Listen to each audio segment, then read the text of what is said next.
Good afternoon, everyone. I hope everybody is having an excellent Saturday. Go Cats. We got a big game versus Alabama here in a few minutes. It's 12:31 right now, and we will be playing them at 1. I just wanted to come on and say thank you all so very much.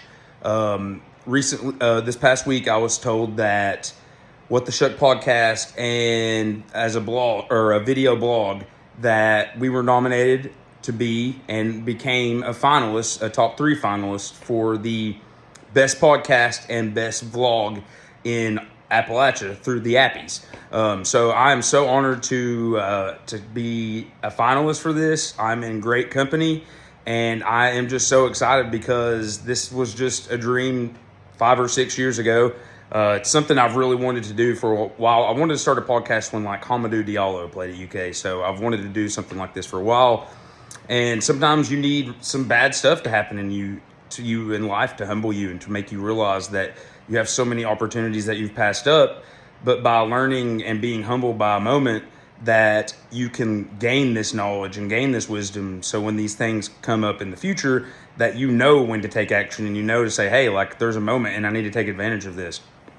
And so going from an epically lazy guy, following the tornado of 2012 for like 6 years, I was epically lazy. I didn't do any of the stuff that I knew I was capable of doing, the work that I was capable of doing.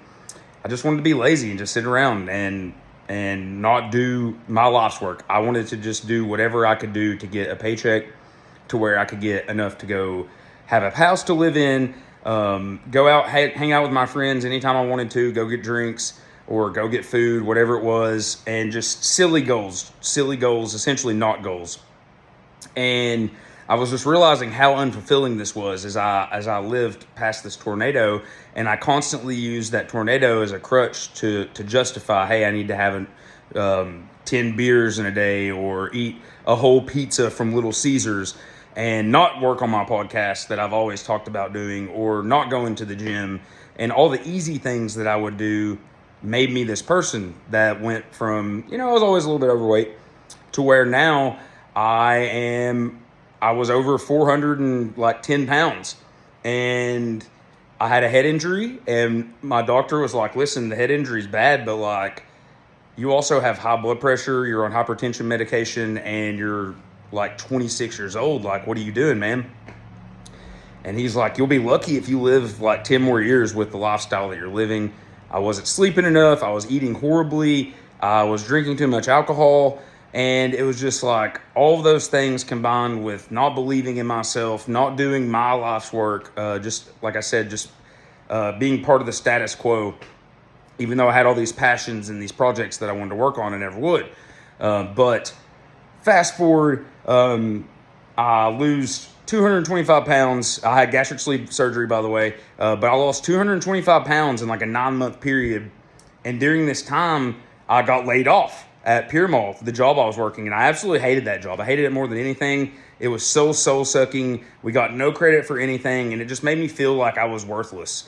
And it was just a perfect breeding ground to make me want to encourage the behaviors that I was already going through.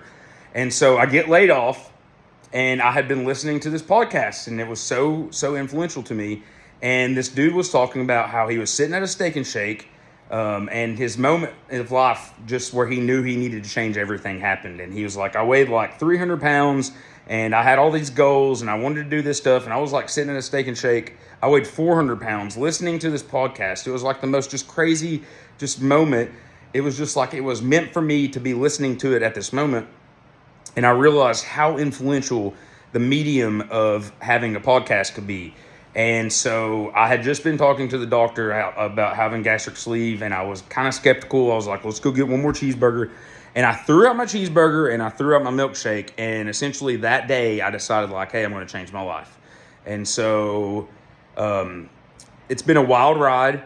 There's been many times over the past 3 years that during the podcast has been alive. I guess this is year 3. That I've wanted to give up because I didn't know how to do something with like technical stuff, or just like scheduling constantly messed up, or a malfunction during a podcast with like stuff, because I don't know how to do this stuff. Like I didn't, at least. And there's so many times and so many moments in life where we psych ourselves out by not knowing how to do something, so we just never learn. But over this course of the last 3 years, I've really learned that if you really, really, really want to enjoy life, you have to be willing to take those opportunities and say, hey, I don't know what I'm doing, but I can know what I'm doing if I put in the work and I gain the knowledge and I am willing to not just play happenstance and say, hey, well, I don't know how to do this, so hopefully one day I'll learn how to do it, or this perfect person will come into my life, or whatever it is. The reality is that you are the person that makes this happen. And so as I have expanded this podcast and whattheshuck.com, it has been really cool to meet all the people that I have, whether it's business people or a personal trainer or a fitness instructor or a nutritionist or a dietitian or a musician or a brewery owner, or whatever it is, people that are making this massive influence and this massive impact in our communities in Appalachia. It has brought me so many lessons, and it's selfishly a opportunity for me to teach, or to not teach, but to be taught by industry leaders in our state and get to meet people and just constantly be talking to people that are making massive impacts. And so it's impossible to not level up when you're talking to these people. And that's why it's been so important to me. And that's why it's just crazy that it's taken off the way that it has, really, because during COVID, it was really hard to schedule a lot of the podcasts. I had shot probably like 14 of the episodes before COVID happened, so it kind of allowed me to work with that and just keep building networks and stuff. But once 2021 rolled around, it was like I'm gonna have to be really cautious and make sure that I'm getting people on and I'm like not in a bad area or whatever it was based off the current situation, or if it was like politically correct to go have a podcast. And so just so many things that I was dealing with or experiencing during year 2. So that means so much more that this was the year when people noticed and said, hey, like this guy's been working on his nonprofit, which is Appalachian Pioneer Program, a lot more, because 2020 was just a crazy year and it showed me that there are so many people who need help. But during this process, I've met so many people that have helped me to build the platform of What the Shuck and the Appalachian Pioneer Program.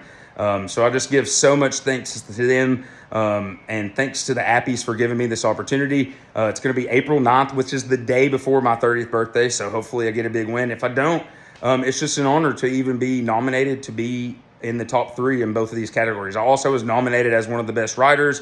Ironically, it was listed in the voting as Austin Suck for best writer, so that is awesome. I find great pleasure in that and think that it's very ironic and hilarious that in the writing section that happened, but not everybody has that same attitude. But once again, I appreciate you all so much. I hope you're having an incredible day. Go Cats. Let's live the dream. Let's keep working. Let's keep getting better. Let's keep making an impact in Eastern Kentucky and Appalachia as a whole, and just all over. We all have these talents. We all have these skills. There are a million podcasts that are probably way better than mine out there if people would just be willing to take a chance on themselves. And I hope you do it. There's probably a million video blogs that are a billion times better than mine, and I hope you take that chance and I hope you do it. But whatever it is that you have, there's this inherent skill or craft that you have in your heart that you can make possible if you just take a chance on yourself. So I hope that you all are doing that. I hope you all are living the dream. I literally got a podcast with Eric Bolander last week and with Brother Smith. That's 2 of the best musicians in our area. Tonight, I'm going to be going to watch the album release party for Can't Get There For Here of Eric Bolander's. It's an incredible album. I've been jamming it all since it's been released yesterday. And Brother Smith's open for them. Kate did it of Mama Said String Band. So just it's going to be a great show. That's at the Burl. And about to go watch the Cats now. Hope you all have a great day and live the dream.